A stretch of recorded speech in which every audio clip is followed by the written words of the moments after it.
Halo semuanya, selamat wayah Kio ya dimanapun kalian berada.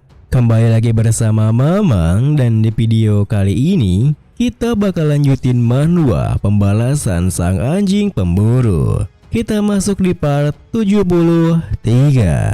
Di awal video ini, Olympiad Survival Challenge tahun ini diadakan di Meg Tower bukan tanpa alasan. Karena Meg Tower ini dipenuhi dengan ruang-ruang mustahil yang tidak masuk akal. Dan sekarang, peta tahun ini adalah rawa gunung dan roket Lenoir. Sederhananya, para murid dari tiap akademi akan ditempatkan secara acak per timnya dan harus bertahan hidup di daerah rawa yang brutal.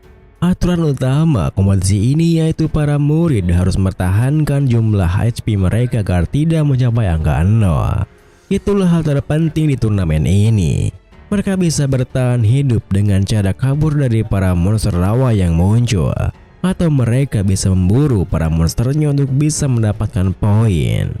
Di antara kedua pilihan tersebut, tim Tudor yang beranggotakan Piggy, Sinclair, Bianca, dan Sancho, yang masing-masingnya masih punya HP di atas 80, memilih untuk memburu monster rawa yang muncul di jalannya.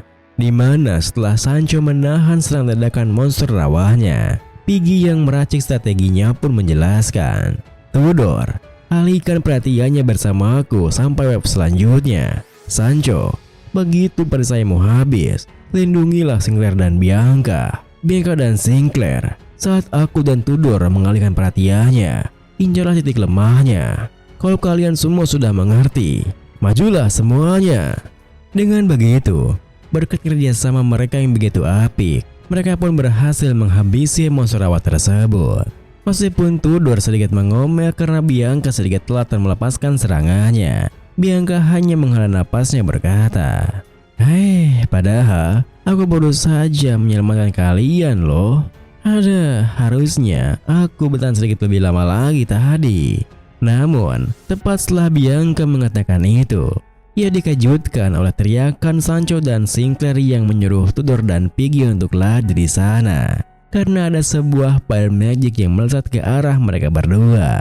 Ternyata, fire magic tersebut dilepaskan oleh seorang murid Meg Tower berkacamata yang dengan sombongnya berkata, "Murid-murid Colosseum sekarang lemah sekali ya. Para pecundang ini ada di atas murid-murid Meg Tower kah? Konyol sekali." Tentu saja, tindakan yang menyerang tim lain bukanlah tanpa alasan. Karena meski monster memang bisa menghasilkan poin, tetapi memburu manusia juga sama menguntungkannya. Kita beralih pada Grenoille dengan HP 77 yang nampaknya tengah berkeliaran seorang diri sembari terus menggerutu dalam pikirannya. Sialan, menjelajah hutan ini saja sudah menguras spiku sebanyak ini. Apa tanah ini benar-benar asli? Tapi sungguh deh, di mana keempat bajingan itu? Apanya yang harus mengikuti mereka? Mereka masuk hutan ini tanpa rencana seperti orang-orang bodoh.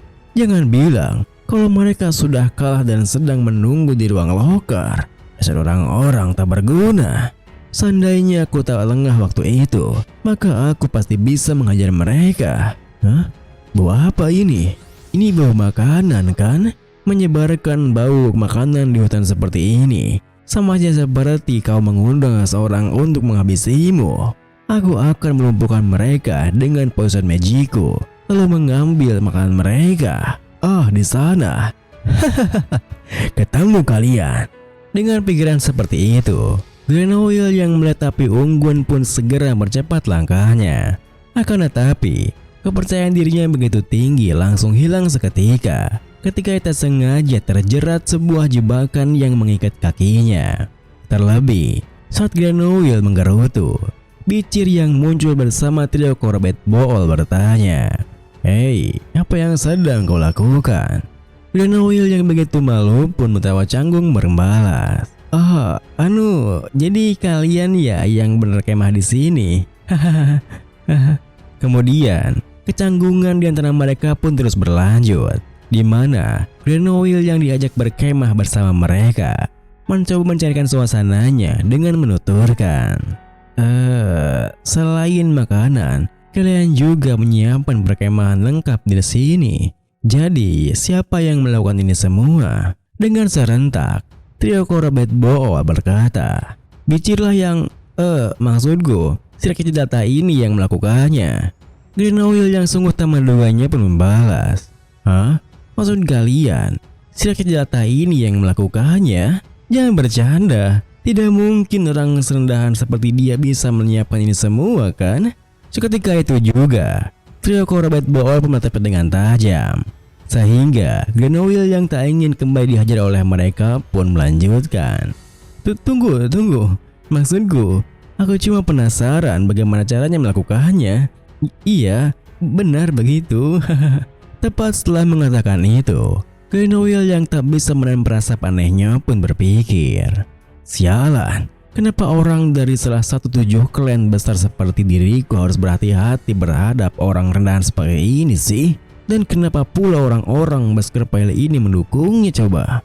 Saat ia berpikir seperti itu, tiba-tiba saja perutnya yang keroncongan berbunyi begitu keras, yang tentu saja membuat Green Oil begitu merasa malu sampai rasanya ingin mati. Akan tetapi, tak seperti trio Corobet Bool yang hampir tak bisa menahan tawanya, Bicir malah menyodorkannya daging yang dibakarnya pada Green Oil sembari menuturkan, "Kami membakar daging ini untuk memancing para monster, tapi kau bisa memakannya sebagian kalau kau lapar. Kami berempat sudah makan."